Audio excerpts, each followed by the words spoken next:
Welcome to section 11.7, ratio of areas. Today we look at comparing the areas of two shapes, whether they be similar figures or not. If they're similar figures, then we have a shortcut formula. Now it seems pretty basic that we can just calculate the area of the two shapes and then just compare it. Maybe the area is 10 for the one shape and 15 for the other, so it's 10 compared to 15. But for a similar figures theorem, what we're going to do is, if we know that the figures are similar, meaning they're the same shape but different sizes, then we can just take the ratio of the corresponding sides, S1 divided by S2, and square that. Now let's think about why that actually works. Why does that work that we can just take the ratio of the sides and square that? If they're similar, that means that the ratio of those sides are the same throughout. Area is normally, if you look at a rectangle, it's base times height. For a triangle, it's 1/2 base times height. You're multiplying two dimensions together. So in this case, because the ratio of S1 to S2 is the same throughout, the ratio of one side compared to the other is going to just be those two sides multiplied together. So S1 over S2 multiplied by the other ratio, which is S1 over S2, gives you the ratio of the areas. Again, area is square units. Now this only works if you have similar figures. So you have to have enough information to know that they are similar. So in a question like this, example number 1, it says find the ratio of the areas of these polygons. These are two triangles. I'm not given a base or a height. It's a really complicated problem if I'm trying to just find the area and then compare them. But if I look at the information, the other information that's given to me, I'm told that I've got an angle here that's congruent to this one. That's one pair of angles congruent. I've got an angle here that's congruent to this one. Now I've got two pairs of angles that are the same. And it just so happens that I'm given the sides that are corresponding.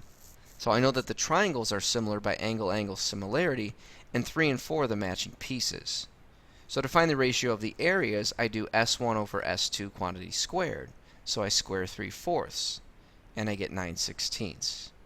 Now you can't reduce that any further. You might think, oh, well, 9 over 16, I can reduce that to 3 over 4. That's not true. Right? If you took the square root of it, that would work. But that's not what we're doing. We're trying to simplify those fractions. Now I didn't say which triangle you had to compare first. So a perfectly acceptable answer would be 16 over 9. Because maybe we did the second triangle compared to the first triangle. And that's okay, because it didn't specify in the question the order.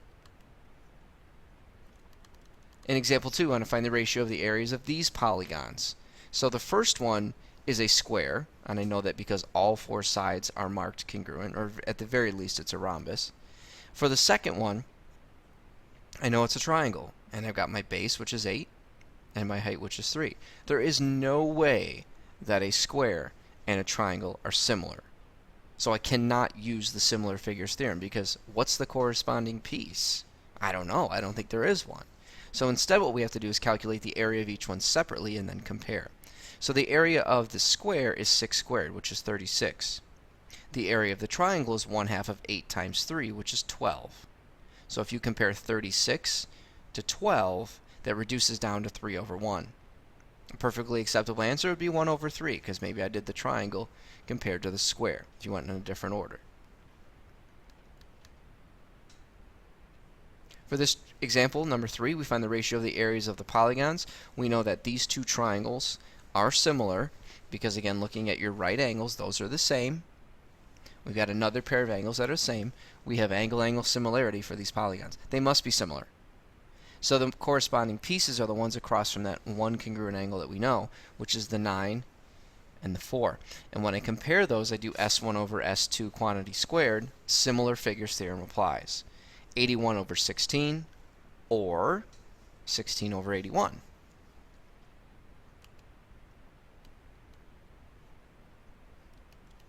Okay, now the other theorem that we're going to talk about today is the median area theorem. Now the median area theorem says if we have a median of a triangle, it's going to divide that triangle into two smaller ones that have an equal area. Now the median of a side is going to bisect it, cut it into two equal parts. The reason the median area theorem works is that the height of this triangle has not changed. It's still whatever this height is, whatever that number happens to be. But the base is now different. Now if I look at triangle ABD, here's my height. My base is that one congruent piece. Looking at triangle BDC, I have the same height, and the base is that other congruent piece. So with the same base and the same height, they have to have the same area. And another way to think of that is, if the triangle has a median, each of these pieces right here is going to be half of the entire area. Now it is important to note though that these triangles are not necessarily congruent. This one here, triangle ABD, appears to be an acute triangle. Triangle BDC appears to be an obtuse triangle. But they do have the same area because they have the same base and height. So as an example, this will be our last one today. We want to find the ratio of the areas of these triangles. So the first one says triangle PQS. We want to compare that to RQS.